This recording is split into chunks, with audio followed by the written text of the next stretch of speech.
Hello বন্ধুরা, তোমরা সবাই কেমন আছো? আশা করি সবাই খুব ভালো আছো। তো দেখতেই পাচ্ছ চারপাশ সাইডে কী হারে বন্যা হয়েছে আমাদের এই ঘাটাল সাইডে। তো আমরা বর্দার চৌকান যাচ্ছিলাম একটা কাজে। তো এটা যাচ্ছিলাম জন্মদিনের আগের দিন, মানে ছেলে যেদিন জন্মদিন ছিল তার আগের দিনে দুপুরবেলায়। তো ছেলে বাড়িতে রেখে এসেছিলাম, ওকে ঘুম পাড়িয়ে এসেছিলাম। আমি আর তোমাদের দাদাভাই যাচ্ছিলাম তো ছেলের জন্য একটা কেক আনতে। তো বর্দার চৌকানে একটা নতুন মানে কেক শপ হয়েছে, সেখান থেকেই আনার জন্যই যাচ্ছিলাম। মনের স্বাদ সেই দোকানটার নাম ছিল। তো ওর মানে তোমাদের দাদাভাই বলল যে চলো দেখি নতুন দোকান থেকে নিয়ে দেখা যাক কেমন জিনিসটা। তো যা দেখতেই পাচ্ছ এত বন্যা হয়েছে, চারপাশ মাঠগুলো পুরো ডুবে রয়েছে। মানে কি বলবো, এখানে যে মানুষের কতটা কষ্ট তা বলার ভাষা থাকে না। এখনো পর্যন্ত জল কমেনি, তার উপরে প্রত্যেক দিন বৃষ্টি হচ্ছে।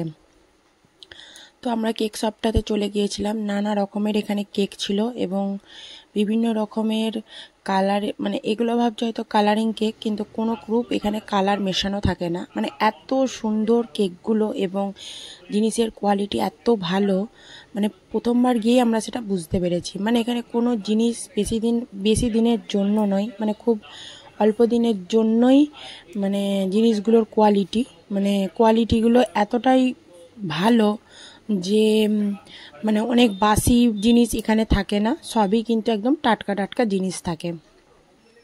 তো এখানে চকলেট ফ্লেভার, রেড ভেলভেট, তারপরে আরও নানা রকমের কেক ছিল। আর এখানেও নানা রকমের তোমার হচ্ছে পিৎজা, বার্গার, চিকেন 65, চিকেনের পকোড়া বা নানা রকম জিনিস এখানে ছিল। তো সেখান থেকে এই দেখো বাইরে থেকে দেখাচ্ছি, এই দোকানটার নাম হচ্ছে মনের স্বাদ, ঠিক আছে। তারপরে আমরা কিন্তু এখানে যে চিকেন স্যান্ডউইচ একটা ছিল সেটা আমরা নিয়েছিলাম।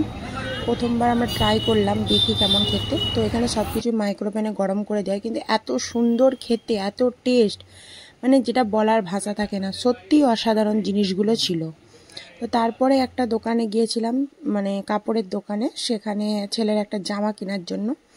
তো তোমাদের দাদা ভাইয়েরও কিছু মানে দোকানের মালপত্র করার জন্যও গিয়েছিল, তার কিছু ছিল কেনাকাটি করা। তো ছেলেরও একটা জামা কিনলাম।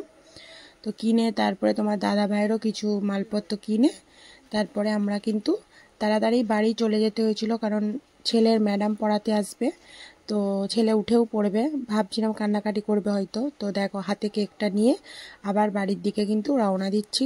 তোমাদের ভিডিওটা কেমন লাগলো অবশ্যই কমেন্টে জানিও। আজকের মতো আসি, আবার নেক্সট ভিডিওতে দেখা হবে। টাটা। ভালো লাগলে like, comment, share and subscribe করতে ভুলে যেও না।